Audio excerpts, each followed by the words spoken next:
My name is Larry Thetford. I've been a resident of Red Hook for 46 years, but I'm actually not a New York native. In fact, I was born on the banks of the Missouri River in the state of Missouri. And I'm probably the first of a fairly extended family that has made a full circle, that being roughly 3,000 miles and returning to the east. And they settled in the northwest corner of what is now the state of Missouri. Our family went into farming and prospered. When my grandfather, who was born in 1866, got to the age of 17, he decided to homestead in Colorado. And there he met his wife, who was part Crow, Native American Crow of the Crow tribe, which is Apsalaga in their language. We do not know what percentage, whether she was full blood or part blood. But anyway, they did occupy the land for the required time for homesteading, and he was deeded the land. And we owned that 80 acres in Colorado literally up until 3 years ago, when we sold it to the National Wildlife Refuge called the Baca Wildlife Refuge. So that land was in our family for over 125 years. Anyway, my grandfather and his wife then moved back to the family farm. They took the farm over from his father, and they raised 7 kids. What the story that I gave you about the homesteading and the history of my grandfather's wife was told to me by him when I was 10 years old. And even though he mentioned Crow, it meant nothing to me. I had no idea what the Crow tribe was, a Crow Indian. You know, I was just a kid from a small farming community. But that's what he told me. I didn't discover any of that until much later in life. When I was around 4 years old, we moved to a small town in Iowa. There, for my first, up until I was about 11 years old, I grew up with a full-blooded Native American boy, and we spent practically all our time in the woods, never wore shoes all summer. We had pet fox, pet raccoons, hunted bullheads by hand, had tree houses, underground forts, you name it. We just lived in the woods. It was natural for us. You know, the other kids were playing, Pop Warner football and Little League and so on, but we just naturally were fit for nature, you might say. Anyway, so I lived in this small town until I was around 10 or 11. It was a little larger than Red Hook, but it still was typical small town Midwest feeling. So then I went off to college at Iowa State, and majored in entomology, which is the study of insects. I had also been wrestling. I wrestled junior high, high school, and college. Back home, I had a summer job with a contractor building houses, but as I entered my advanced years in college, I had to get more experience in my field. So I got a summer technician job with actually what turned out to be the very company I spent 37 years with. And their research facility was just outside of the university. So we would go out the highway, take a left on a gravel road, and right there at that intersection was an old motel unit with a whole bunch of cabins around it. And we'd never see anybody there. The grass was all grown up. It looked like it was just abandoned, you know. And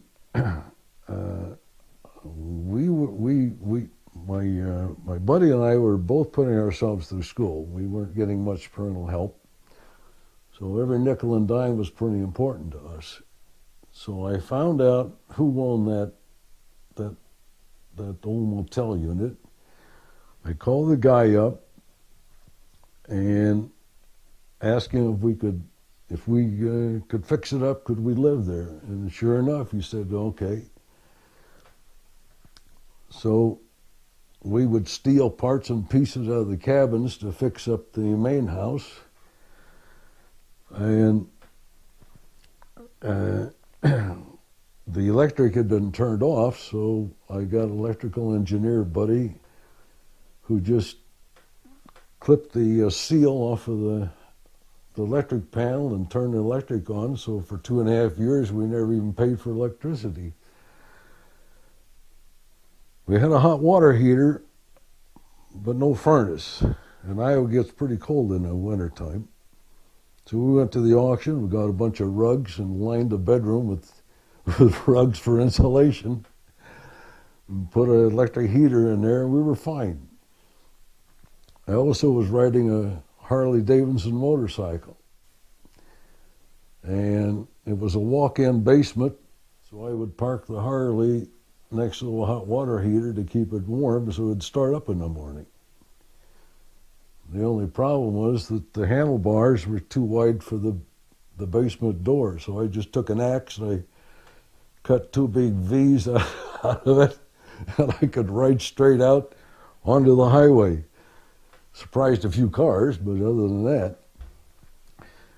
And then we fixed up one cabin, and to help make a little extra money, we ran poker games on the weekends. So any given Saturday, you'd see 8, 10, 12 cars there and motorcycles. They'd have to, as we said, pay the house to play, so we'd make some money, and then we'd make a few bucks, playing ourselves.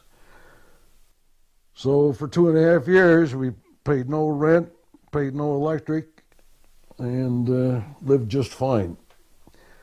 So people say that oftentimes they can't afford to go to college, or they're not sure if they can do it.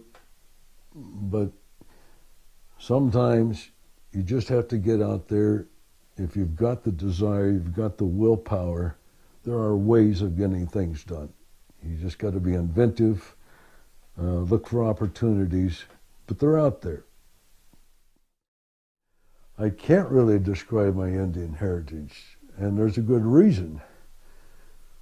Because even though my mother lived to 102 and a half, she would never discuss Native Americans in our family. In fact, she would ask me repeatedly, why do you hop around in feathers like that? Why are you interested in this type of thing?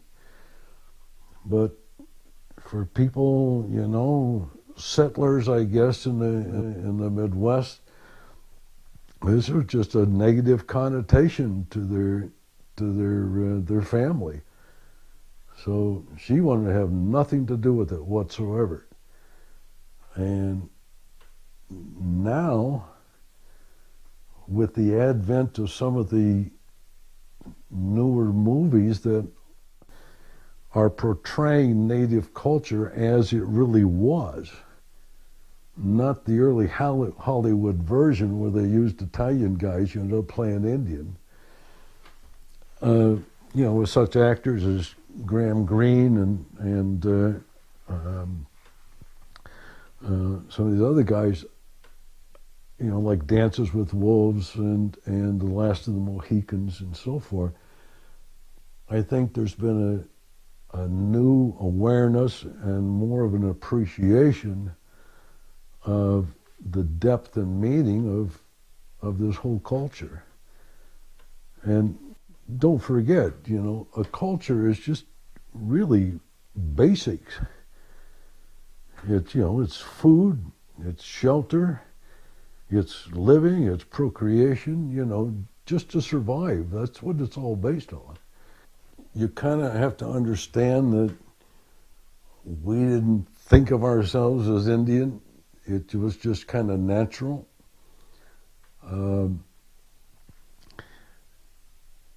I did take, a hiatus even from that feeling, both when living in that the rougher town and then at the university. I kind of zeroed in on not only my education but the family. So you might say I resurrected my interest in Native American culture after the family and after my position got established. So I was probably in a range of 25 to 28 years old, and in the Midwest, I'd never even heard of a powwow, which is an Indian gathering and a dance. And I saw one advertised out here in the East in the paper. So I did go down and I found out information about organizations and people, and that was really the what really kind of rekindled my interest, and it took off from there. Not only for myself, but I involved my children. To this day, my son still dances, and he's 46 years old. I now have 3 grandchildren that also participate. So not only are we involved in the actual culture, but in addition, I began to develop an interest in prehistoric culture in addition to what we call historic, or the ethnographic part. I began studying archaeology and doing some collecting of what would be Native American archaeological material. And this was a whole realm and a whole different appreciation of what a people can do with very limited materials, not relying really on much for tools, shaping one rock with another rock, basically. So you learn to start appreciating not just the ability to build or make a tool, but the art that's involved in this primitive type of work. And when it's all said and done, the degree that they were able to produce 5, 6, 8,000 years ago is just it's amazing how polished and how perfect that they were able to do. So it's kind of, my interest is twofold. That is, the collecting, appreciating the art, and then learning and participating in the culture itself, and involving the family in the culture, and teaching others about the culture.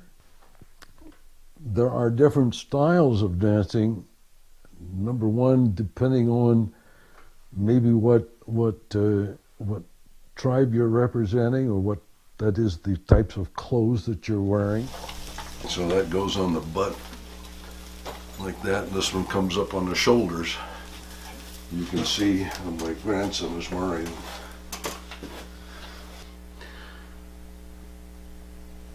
If you buy them made, they're about $600 to $800. Myself, my son, and my grandsons are feather dancers, and you can look this up on a YouTube, Native American fancy dancers, and see how active it's almost gymnastic. It's very fast, lots of swirls and turns, following the beat of the drum. The other style is what they call more traditional. It's a little more stately, and not so fast, not so. So there are different styles. There's grass dance for the women, jingle dress dances, and they all have a different history to them. The fancy dance, believe it or not, is not a traditional dance in any stretch of the imagination. You've probably heard of the old Wild West shows, Buffalo Bill, for example. He would have, the Indians and cowboys in the arena battle it out, and then the Indians would do their dance. But we're talking about the late 1800s, 1890, 1900, and they were doing kind of a slow traditional dance. And he said, I have a paying public here. Can't you guys kind of jazz it up a little bit? So that was actually the development of the fancy dance, was a suggestion, to appease the crowd. And actually they are crowd pleasers to this day. Boy, when they have a fancy dance contest, boy, the crowd goes crazy because they're just swirling and twirling all over the place. So that's it for dancing.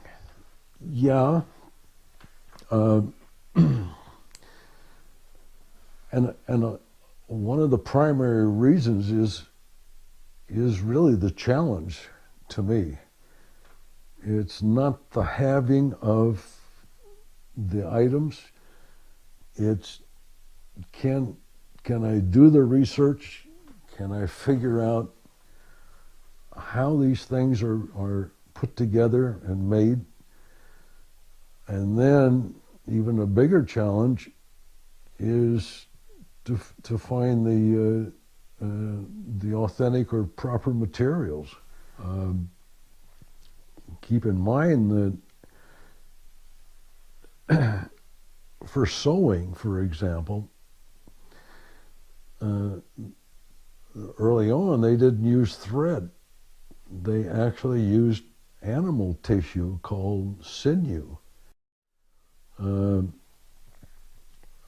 These are just small strips. They're very, very strong, but they're much more difficult to utilize than just from a spool of thread. So you have to process the sinew. You have to learn the techniques. For example, when people sew today, they go through the cloth and back up through the cloth. But when they do their work, they just tuck it into the leather. So it's